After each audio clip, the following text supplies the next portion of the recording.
Good evening, everyone. Tonight is the Town Council regular meeting, Wednesday, May 20th, 2020, via GoToMeeting. At this point, we will all state the Pledge of Allegiance. I pledge allegiance to the flag of the United States of America, and to the republic for which it stands, one nation, under God, indivisible, liberty and justice for all. Still not getting any easier. Yeah. Got to be a better way. All right. Are there any visitors on the call that would like to be recognized? Erin Gaudet. Yes. Yes, Aaron? Yeah, I'm on. I called in. Okay, thank you. Again, any visitors that would like to be recognized at this time? Okay, having none, we'll move on to number 3, which is the approval of the minutes for the May 6th, 2020 and May 11th, 2020 meeting. Do I have a motion to approve those minutes? So moved. Second. All in favor? Aye. Aye. Abstain? Okay, thank you. Moving on to number 4, which we have a reappointment. And again, just so we're clear on the appointments, reappointments, if somebody is in a seat that they would like to continue on in that seat, and they've notified us that they want to continue on in that seat, obviously we would keep them in that seat. This is different than the other policy that we had where we have the, somebody that vacated a seat where we'd have to go through the waiting process. So at this point, we do have a reappointment request for Erin Gaudet, an unaffiliated Human Services Advisory Board until 6/30/2023. A motion to approve. So moved. A second? Second. Any discussion? All in favor? Aye. Aye. Opposed? Abstain? Thank you. We will now move on to item number 5, which is the Town Council Morgan Senior Scholarship Awards. So just a little background, this was handled by the Board of Selectmen in the past. 2 students are presented to, in the past, the Board of Selectmen, now to the Town Council. So the Morgan School presents those students that they feel are worthy of this award. So we have the recipients with us tonight. I hope I say his name right. Is this Chase Lofgren? Is that correct? Yes. Yep. And Natalie Navarro. Yes. They're both on the call with us. First of all, congratulations to both of you. And then if you guys would just like to take a little time just to say a few things, maybe what you guys are going to be doing going forward, that would be great. So Chase, you want to start? Sure. I'm Chase Lofgren. Next year, I'll be going to the Rochester Institute of Technology, and I will be studying software engineering there, as I hope to continue my 5-year major there. And also, I will be competing in the decathlon there for track and field as well, moving on from high school. Excellent. Congratulations.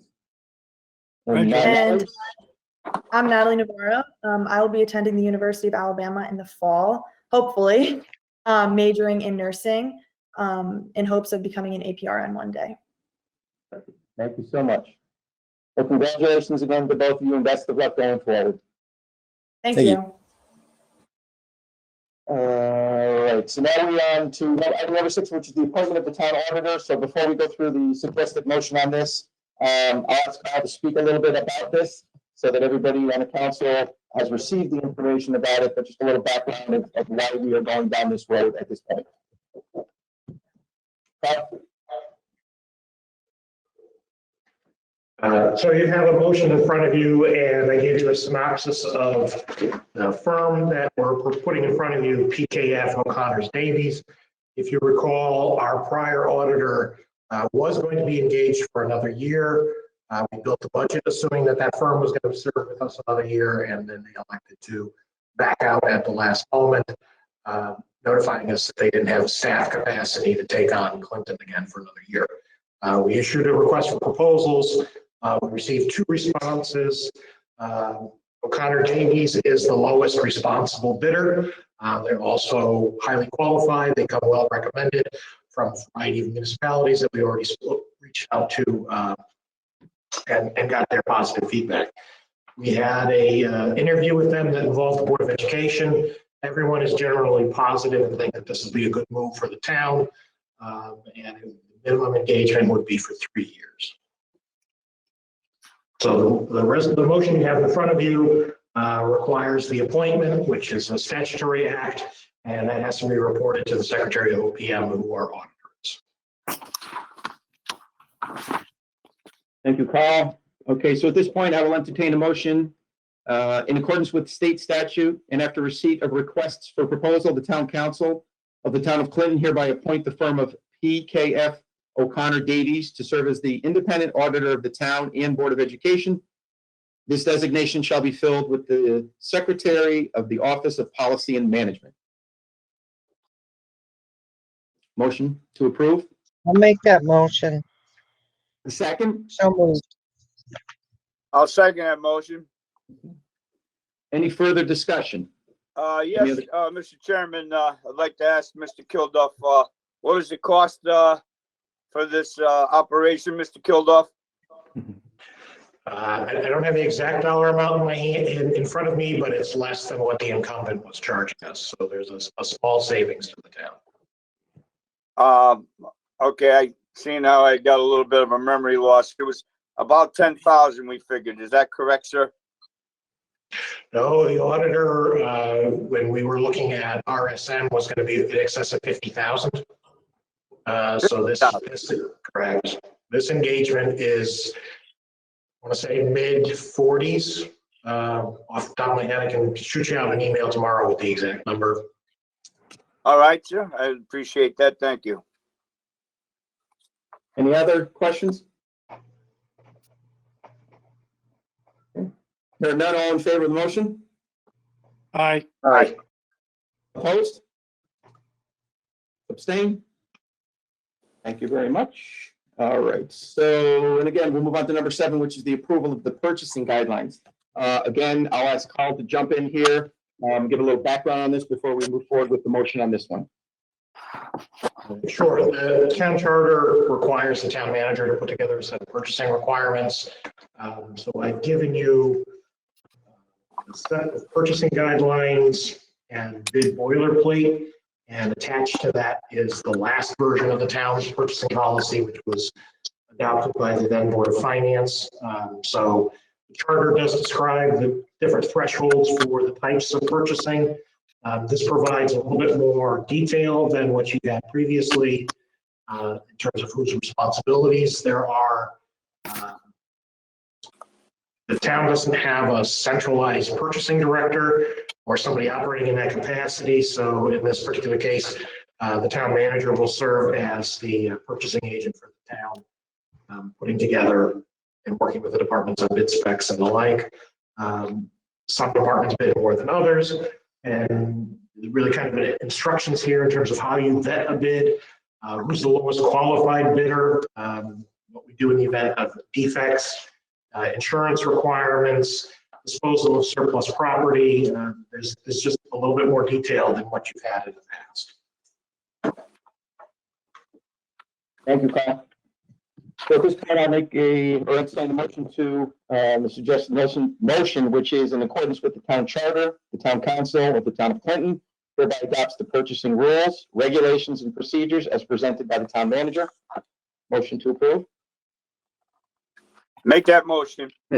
Mr. Chairman, can we have a little bit of a discussion on this, if you don't mind? So there's a motion. Is there a second? Second. Okay. Mr. Chair? Yes, Eric, go ahead. Yeah, I wanted to, I'm part of the Sustainable CT, and in looking through the purchasing policy, I noticed that in the Sustainable CT, action number 1.2, implement sustainable purchasing, adopt a sustainable purchasing policy and distribute it to all municipal departments. Have we done this yet, or is that what this policy would do for us? This policy fulfills the requirements of the town charter. The town participated in Sustainable CT, but has done nothing to move forward in it. So what you're describing is a separate and distinct policy statement about what your purchasing goals and desires are. What you have in front of you is a response to the charter, and it's more the mechanics of how bids are to be put out, how we are to go about procurement. Sustainability is something that would be built into bid specifications for specific items that are purchased. So a policy statement would be a separate document, separate and distinct from this charter. Okay, thank you. Anyone else? Christine Goupil here. Before we went through the charter process, there was a conversation about including in the charter professional services in our purchasing policy. And it was both advised not to put it directly into the charter, but in the hope that bringing in a town manager, we would put some more transparency towards the process of professional services. So I would like to see something a little more meaty within the purchasing policy related to professional services, not necessarily going out to bid, but something specific about acquiring some additional comparables when we do look at different vendors such as engineering or any of the other such professional services. So again, this goes back to the charter change. This was something the charter committee felt should be addressed, that there's further transparency to professional services as opposed to just having the choice being made. Yeah, and if you look at page 4 and 5, the language for request for proposals and the qualification-based selection process are both tools that you would be using for soliciting professional services, as was just recently done for the auditor. Yeah. And those are nothing new. That is the process we went through before. I think at the Charter Revision Committee, hoping that there would be a little more teeth in terms of the purchasing policy for specific professional services.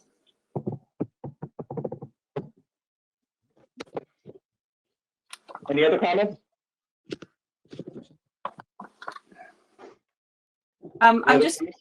It's Christine Goupil again. I'd like to just request that when we get documents such as this, if we could just get them a little bit more in advance so that we have more time to discuss them and maybe have an exchange with the town manager in advance of the meeting, it'd be helpful. Well, I think it would be beneficial if, as the council, that we had this discussion openly with everybody here. Because sometimes when we have these conversations with the town manager, if it's a one-on-one conversation, any comments that people should have should be brought forth at the meeting so that we can all hear the suggestions that somebody would have. So I think this is the forum where we would discuss this. This is the forum where things would be addressed. And, you know, obviously this is where we're all together as a council and we can hear everything that we need to hear. Okay. Again, in the future, it'd be helpful to have these. Perhaps they could be put on the agenda for discussion and review as opposed to motions to move things forward the same night. Same issue was raised with the budget process that we just went through, received the information that day, and we're having discussions on a motion made. So I'm just asking as a little more time frame for the councilman to review documents in advance. Okay, we'll have a discussion about that. Any other comments? Okay. Hearing none at this point, is there a motion to approve the suggested motion?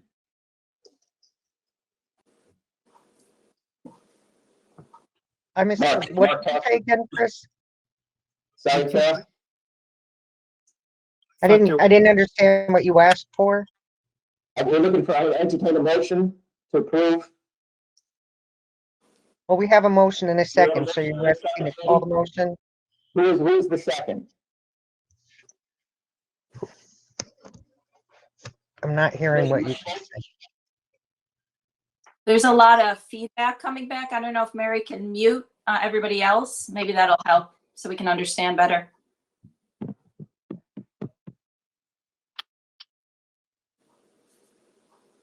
Who made the motion? I did. Dennis made the motion, seconded by Carol. Okay, So at this point, if there's no further discussion, all in favor? aye. Aye.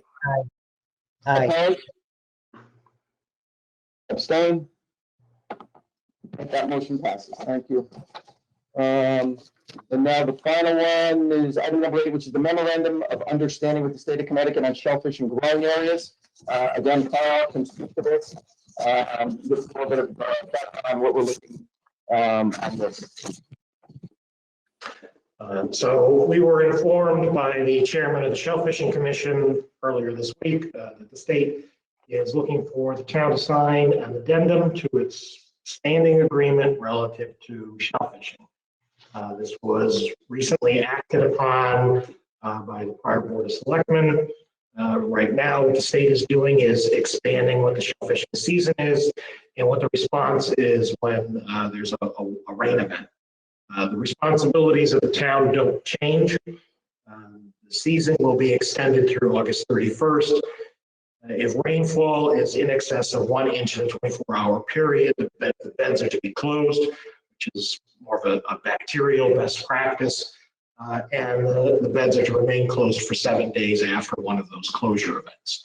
The town attorney has reviewed the document and is okay with it, and it's being presented to you to move it along. I know the Shellfish Commission is interested in getting this passed so that things can be ready for the opening of shellfishing season. Thank you, Carl. And the suggested motion on this would be that the town council of the town of Clinton hereby authorizes and directs the town manager to sign the addendum to the management plan and memorandum of understanding for the operation of conditionally approved shellfishing growing areas in Clinton. Motion to approve. So moved. So moved. Second? Is there a second? Second. Yep. Okay. Any further discussion?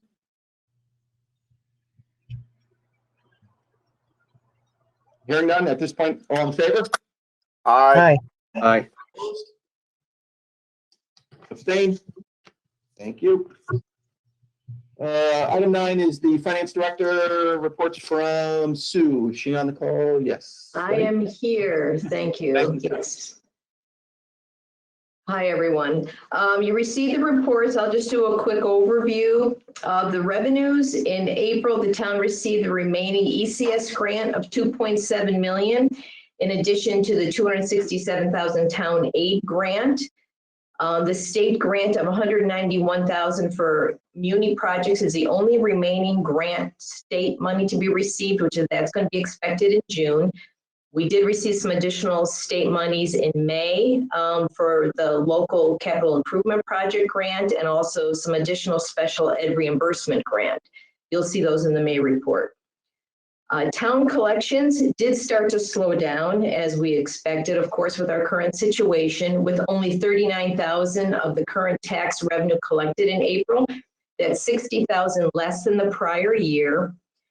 That leaves 194,000 with 2 months remaining of the year to be collected. So the likelihood of collecting the remaining of that balance is unknown at this point. Strong collections earlier in the year, though, however, for the supplement or motor vehicle and the tax interest and fees still have the overall tax rate at 99.8% of the budget. Other tax revenues as well started to slow down in April, with the building fees only being half of the prior month at 8,000. Real estate conveyance fees, even though the activity volume is slowing down, there were 2 large transactions in April, which resulted in April being one of the highest months of revenue at 21,000, compared to only 8 that they had in March. Also reflected in the state shutdown was the impact to the boat moorings as well. That's down from the prior year. And our investment income is down half to 4,000 this month compared to 8,000 in the prior month, as we had been talking about as well. So revenues in total are 1.2 million over budget currently, reflecting the 216,000 for the FEMA and the 534 of the additional ECS grants received. I do not anticipate at this time that the appropriated surplus that we had budgeted of 250,000 will be needed for fiscal year 20. At this point, the expenses were in 10 months of the year, which we are at 81% of the year's expenses. And we are just basically trending on budget with timing. June, we do have large Board of Ed payouts for the summer salaries, so that will be right in line with what we're expecting. In April, really, pretty much we're just limited to salary and recurring contractual this time. Budget controls have been put in place to limit cash flow and the expenses to only be what's necessary and essential. Departments, scheduled classes, trainings, programs, travel obviously have been postponed or canceled.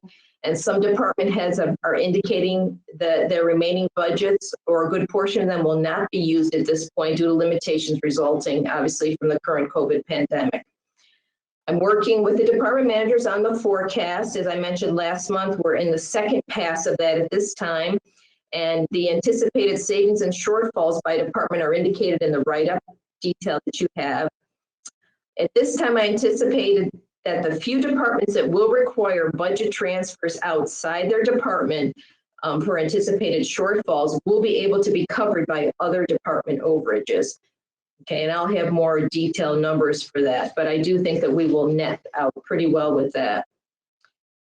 The investment report, we have approximately 24 million of available cash on hand at the Bank of America as of April 30th.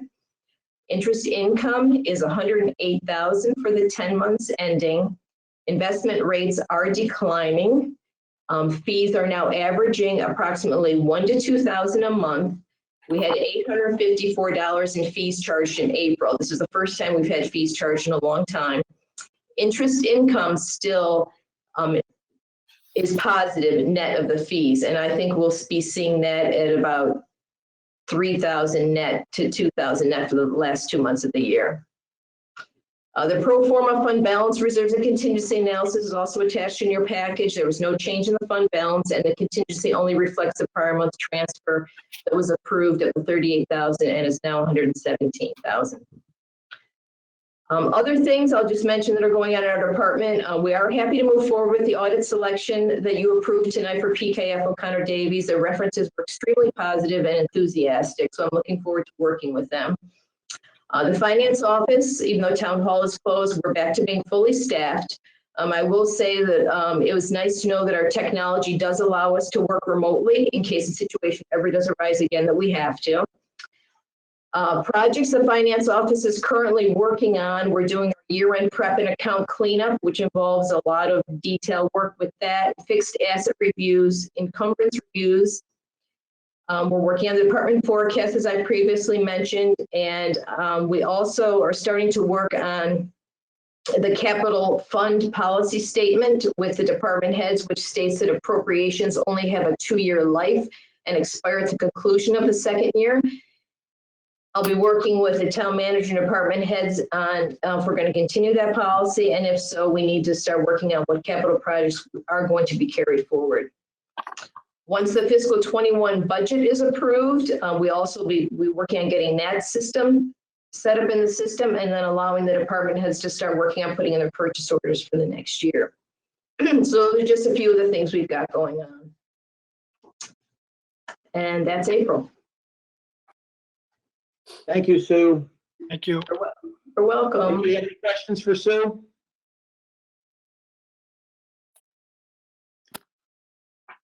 All right, thank you very much. Okay. Thank you. Good evening. Thanks, Sue. You too. Thank you, Sue. Okay, we'll move on now to the chairman's report. So a couple things. So an email was forwarded out. Unfortunately, we know that the Memorial Day parade is not happening on Monday, but they did extend an invitation to the council members. They'll still be doing the wreath ceremonies. So hopefully everybody got that email that we sent out to everybody. If anybody is interested, obviously, please feel free to join on behalf of the town. If anybody didn't get that, just send an email, obviously, to Mary and myself, and we can get that out. Next is that we received, with the help of Eric Bergman, a civics teacher over at the Morgan School, Emily Kokonak, had requested that the town council maybe get involved in something with the students so that they can ask questions of the town council members, and that we can answer some of the questions that they have on some of the new government that we've gotten into now. So there's a list of about 12 questions that she sent over to me this week. Spoke to Eric a little bit via email in with Emily, and what we're going to try to do, and what we are going to do, is get some of the questions out to every council member so that they can answer the questions. And then we can put together something so she can deliver that back to her students. So by hopefully by the end of the week, we will have out a list of the questions to each council member that we would like them to answer on behalf of the teacher. If you have any questions about it, let me know. But Eric, do you have anything else to say on that? No, Emily did reach out to me, and I referred her to both you and Carl, and it's just a basic freshman civics class, and we would each be given, 30 seconds to a minute to answer, a very rudimentary question about local governance. So I think it's a great idea, and I think we'd all love to be part of this. Great. Nope. Thank you for getting involved too. And then other than that, most of the other stuff is just revolving around obviously the reopening of the state of Connecticut, with the restaurants being opening. A lot of questions coming our way as far as what's going to happen with the restaurants and outdoor seating. There's been some guidance and some executive orders that have come from the state that have led to a lot of confusion. So I guess we'll just have to work through these as we go. A lot of it involves some new permitting that would have to take place if any outdoor. So if a restaurant already has permits for outdoor seating, if they're going to expand that, they're going to have to get some additional permitting, which would delay the opening. So a lot of the restaurants are working through that. Most of them have their permits in place from the town for their outdoor seating, so that would work well. But again, as a town, we're here to follow the executive orders that they put in place, and the reopening, we have to follow what's been given to us by the state. So people start asking about that, please have them understand that that's kind of what we're following. We really don't have any directives of our own. I know that, the city of Cromwell wanted to file a declaration with the governor's office to open up the salons and the barbershops. And, again, at the end of the day, it's got to be something that the governor would overturn. So, it all looks nice and it's great. We obviously support all the businesses in town and would love them to all open up. But unfortunately, we're going to have to follow the guides that are set through the executive orders through the governor's office. Some of the other things that we're hearing about, and we've had some emails sent for us, is just some sort of celebration for the seniors at Morgan. There are some graduation ceremonies in place now that the Board of Ed had put out. So that is in place now, but I guess there's some more talk about maybe trying to do something additional. So, the more I know about that, I will let everybody know on that. And there are some great things that they're trying to do for the seniors out there. There was a YouTube video that somebody had sent to me, and it's entitled "Dear Morgan Seniors." It was awesome. It was great. It was a video of a lot of the seniors running through school, being on video at games, and it was really nice. So it's good to see that. Obviously, those things are taking place as well. And we're here to support those seniors as well during this difficult time that they're missing out on. And for me, that is it. So we will be on to Carl's Town Manager's report now. So yes, while we're celebrating phase 1 of Connecticut reopening taking place today, the governor this afternoon was telegraphing what phase 2 would be. Phase 2 is targeted for June 20th, as long as certain public health benchmarks are met. That would be a wider opening than what we've got at present. So hotels, lodging, short-term rentals would be allowable to be back online. Gyms, outdoor events up to 50 people. Movie theaters inside of museums, outside museums were already opened for today. Restaurants are supposed to be targeted for inside dining at that point in time. As is the case with the current phase 1, guidance is supposed to be distributed. It was noted today by the DECD commissioner that the goal is to get that out to municipalities and businesses as early as possible so that there's more than a 2-week advance notice. And also directives are coming out for summer camps, summer schools, and gets guidance for public libraries to reopen. So there's more to be coming for the economy coming back online. As part of the reopening exercise, an executive order was issued earlier this week, speaking to enforcement. So the public health regulated entities, which right now would be restaurants, but ultimately would include hair salons, beauty shops, nail salons, spas, tattoos, and the like, are regulated by the health district. The health district has the authority to order a closure of a facility for failure to abide by the rules that have been put out for the reopening process. A second level of enforcement was also put out for the municipal CEO to select someone to be the enforcement officer for the other rules, so that right now, basically that's retail. Mike Neff volunteered to serve in that capacity. We view this more as an educational role from the get-go, to make sure businesses understand what their responsibilities are. I know the health district has already been out in the field looking at a number of facilities under their regulations in the past couple of days. I'm trying to make sure that everybody is on top of what their new requirements are under the open Connecticut. In the written report, there's two things to call your attention to. At the beginning, I had added an update on the fish ladder at the old Morgan School site. DEP staff did call me last week because it seemed that there was a communication problem and a little bit of a mea culpa on the DEP staff. While the town was described to not have a financial obligation, it looks like from a cash flow perspective, we would have a financial obligation that would be reimbursed by a successfully awarded grant. So I advised DEP staff that that's a change in what we originally discussed. I'd have to bring it to the council for further discussion as to whether there was still the desire to go forward with it. We'd have to find a pot of cash for the 1,500 and probably make some sort of transfer if those dollars have to be cut in this fiscal year. The only other item I call your attention to is at the back end of the report under the transfer station. The council probably should give some serious thought to creating some sort of study committee to take a look at the transfer station. From an operational standpoint, it's a standalone business. It's been operating for 5 years. We're looking at some significant capital expenses coming up. The truck that hauls the waste to the Mira transfer station has its own mechanical problems and is an unanticipated expense. We're trying to make sure the truck can survive for as long as possible, but that's a new expense that would be facing the town, in addition to a $250,000 expense in a few more years to get the transfer station working better. So you're looking at some significant capital outlays for an operation that's operating in the red, and the red ink is likely going to grow with the Mira tip fee increasing.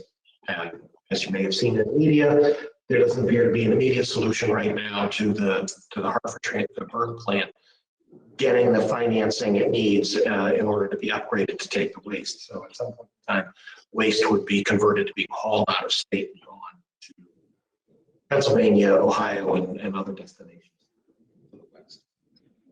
So there is no long-term solid waste strategy right now, certainly nothing with Mira. We have a different issue in terms of the amount of costs associated with the transfer station as it currently exists and currently operates.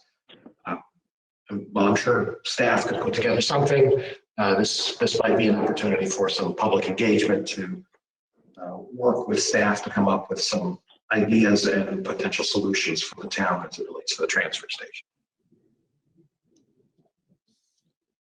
Thank you, Carl. Anyone have any questions for Carl? Yes, Mr. Go ahead. Hello. Timmy. Eric Bergman here. I have a question for Carl. Carl, what are other communities doing who are in similar circumstances as us?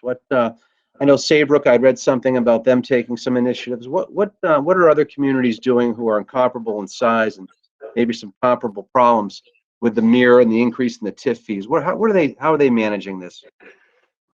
So there's two problems here. So the study committee that Old Saybrook is doing is more aimed at their solid waste flow of trying to do something different with recycling.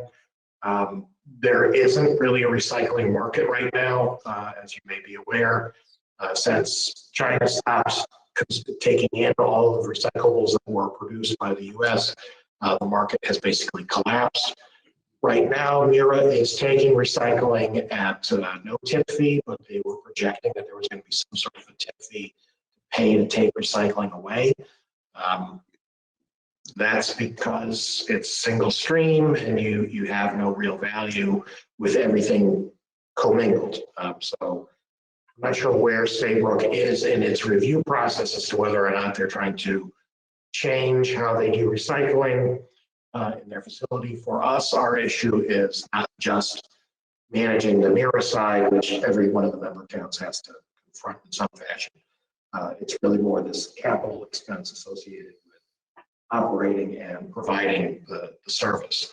The truck repair necessitates a discussion in the nearer term before we put another $250,000 into the facility. As you know, there's some money in the budget for next year to also do some Band-Aid type repairs at the transfer station. So there's work that will have to be done, and if we're going to maintain the status quo, there's going to be dollars that will have to be committed to make sure the transfer station operates effectively. Some municipalities share a transfer station with others. So there are regional solutions. It would require finding a partner and hammering out what that would look like if there was a partner in the region to share a transfer station. So there's a certain amount of work that has to be done in order to lay out the strategy for what we're going to do with the waste that is generated. Policy direction will need to be hammered out with the state in terms of what happens with MIRA and its projected tip fee increases. Thank you, Carl. Yeah, Dennis here. Carl, just briefly, have we made any type of, or are there any concerns about our beach area during this COVID reopening crisis, whatever? Are we going to establish any type of a beach policy that is different from the past, or could you just give me a brief update on how we will approach the opening of our beach? Because usually, I think it's about the first week of June that we usually do it. And I'm just wondering, have you talked with the park director, and are any decisions been made? Yeah, I've had conversations back and forth with the Parks and Rec director about facilities and what our take will be. Department of Environmental Energy and Environmental Protection released its park guidelines for what they're going to do. Came in today. It was part of a conference call that was held with them yesterday. So I know well what they're going to be doing in Hammonasset, but they are not giving guidance specific to the towns. The towns have to make decisions. So what their best efforts are. I think everybody's moving in a direction, it seems, to reduce access to the beach. So that's coming in the form of reduced parking. We're looking at reduced capacity. The Park and Rec director is going to have staff at the gate to the beach this Memorial Day weekend. We'll be charging non-residents access. Residents who have beach stickers from last year, those will still be honored, so that they will be able to get in and enjoy the facility. We don't really have social distancing rules per se, and I don't really think there's a consistent approach from the municipal side in terms of what folks are doing. The state released this morning that they're looking for 15 feet between towels, which allows a 6-foot radius from the actual towel and then a space for a walkway for people to go from the beach to the water.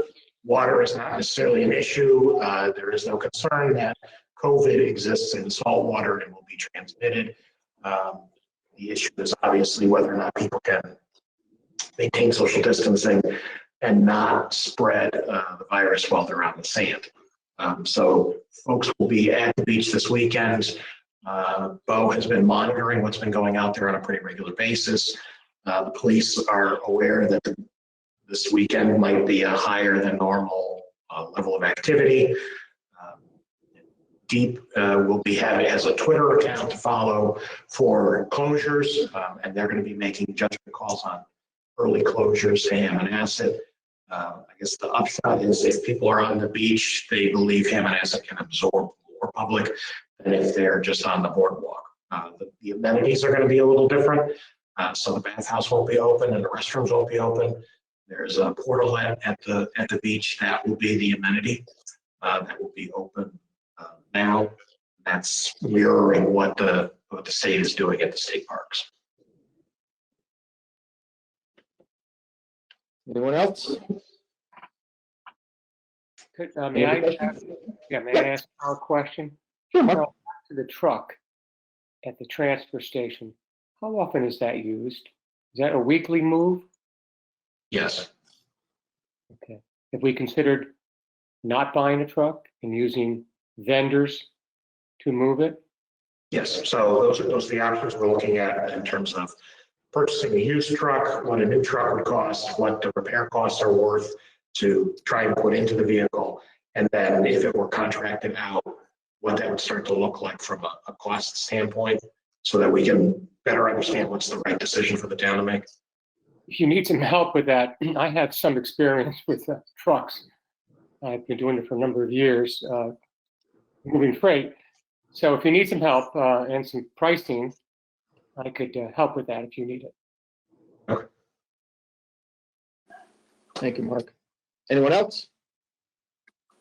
If I could just get some feedback on the fish ladder, I need to get back to Deep whether we're interested in going forward or not. $1,500, so moved. Second. All in favor? Aye. Aye.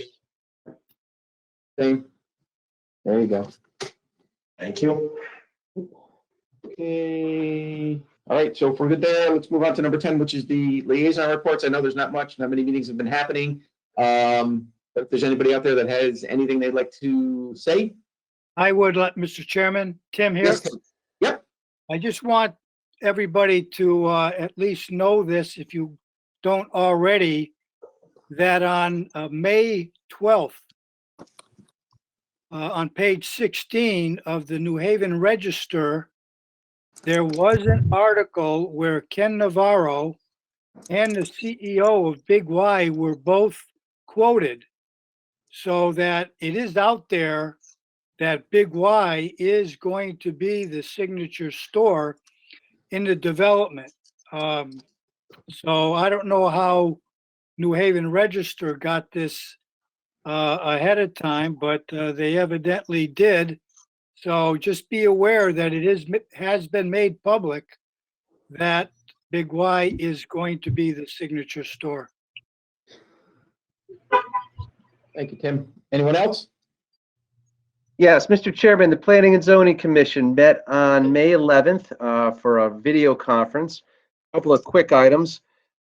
Consulting town planner John, I'm reading from the minutes, Guskowski, explained that he and representatives of different departments in town have been working on the natural hazardous mitigation plan. The plan focuses on natural hazards such as fires, floods, and earthquakes, but not on health risks such as pandemics. 5-year plan. It will be available on the RiverCog website. Executive Order 71, Part 19, a 90-day extension for commission applications. That was approved to 6-0. And then regarding the Planning and Zoning Commission finds that application, the 19 through 15 John Street from office to multifamily residential meets the applicable zoning regulations and is harmonious with the goals of the plan of conservation and development and the intent of the transit-oriented development overlay. There were 6 findings and conditions under which it was approved. The most notable, at least from where I stand, is the applicant shall submit a copy of the representative lease agreement for residential tenants prior to filing. And then another one was any increase to the currently proposed 49 bedrooms would require modifications by parking or wastewater management capacity and will require review and approval by the commission. Other than that, I believe that's just about it. So thank you, Mr. Chair. Thanks, Eric. Anyone else? All right. At this point, if there's nothing else, I will entertain a motion to adjourn. I'll move. Second? Second. All in favor? Second. Thank you again, everybody. Thank you. Bye. Bye. Good night. Bye-bye.